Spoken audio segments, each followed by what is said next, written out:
Welcome back. Aurelius and Malik, the Conflict Archive. We close the Peloponnesian War file today. 5 parts. The end of the story. By 404 BCE, Athens was a city under siege in every sense of the word.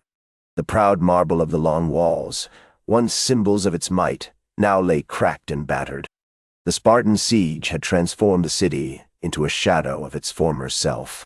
This is what empires do. They wither under pressure, revealing the fragility of their power. Aurelius, it's crucial to remember that those walls were about so much more than just stone and mortar. They were a promise to the Athenian people, a shield that represented their hopes for safety, security, and the ideals of democracy. When the siege hit, it didn't just break down the city's defenses.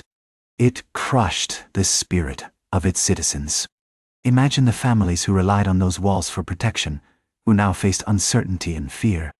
Their resilience is what makes this story so heartbreaking. The air inside Athens turned acrid with smoke and despair, a pungent reminder of our downfall.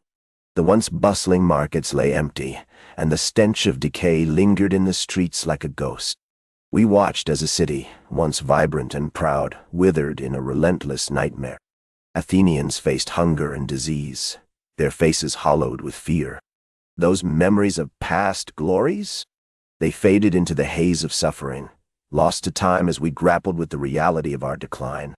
That nightmare had a real human cost, Aurelius. I saw children scavenging for scraps, their little hands searching through the dirt for anything edible. Mothers were out there too, desperately digging for roots in the mud, hoping to feed their families. This wasn't just a military conflict. It was a humanitarian disaster unfolding before our eyes. The Athenians weren't merely losing a war. They were losing their lives, their dignity, and a piece of their humanity in the process. The relentless Spartan blockade was nothing short of brutal. Lysander's fleet effectively cut off any hope of relief for the Athenians. The once mighty Athenian navy, which had ruled the seas with an iron fist, found its fate sealed at Aegospotami. It was a decisive blow, executed with the precision of a well-oiled machine. We witness here how a single moment can shift the tide of history.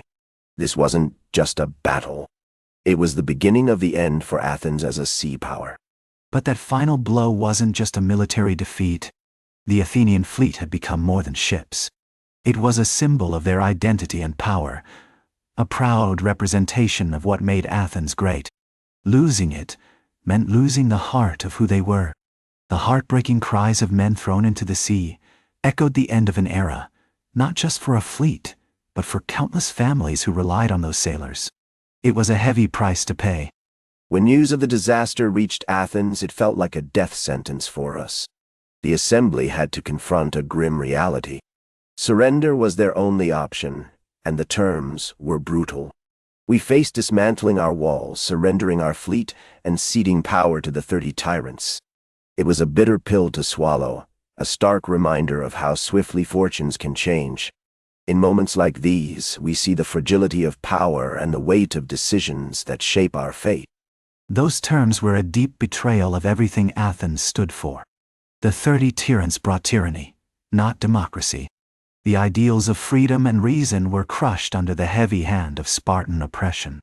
Families that once thrived in the light of liberty now lived in constant fear. Friends turned on each other, and the streets echoed with whispers of betrayal. The city that once inspired the world now lay shrouded in darkness, its spirit dimmed but not extinguished. The aftermath of the war was utterly devastating. Thousands perished, and not just from the sword. Starvation and disease swept through the land like a dark shadow. The scars left on both the earth and its people would take generations to heal. What we once envisioned as a united Hellenic world lay in ruins, now replaced by deep suspicion and fierce rivalry. Trust crumbled, and what remained was a fractured legacy, a grim reminder of how quickly empires can unravel. And yet, Aurelius, we can't ignore the human experience. The refugees wandering the land aren't just numbers on a page. They have faces, names, and stories filled with loss and resilience. Families torn apart, dreams shattered, but through it all, there's a remarkable strength. The ideals of Pericles might feel distant now, but the spirit of the people remains alive and vibrant, pushing through the chaos and searching for hope in the darkest of times. You make a compelling point, Malik. But let's be real. The victors imposed their will with little regard for the suffering they caused. The 30 tyrants ruled through fear and violence, wielding power like a weapon.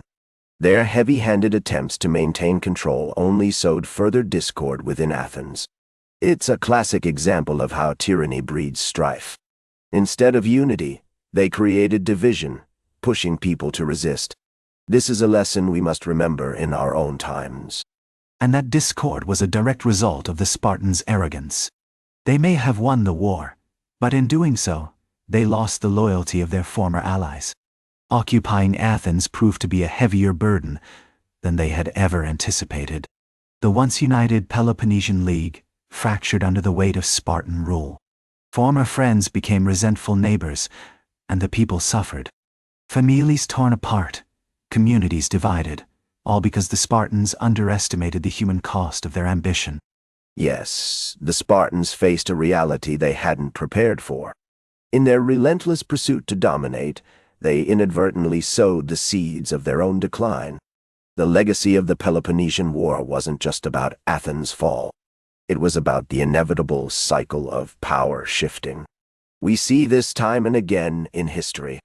Great powers rise, only to overreach and then fall. History rarely presents us with simple narratives, but rather complex lessons we often overlook. And that closes the Peloponnesian War file. 5 parts. 1 complete story.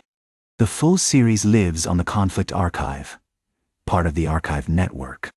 There's no shortage of files. Browse what pulls at you next.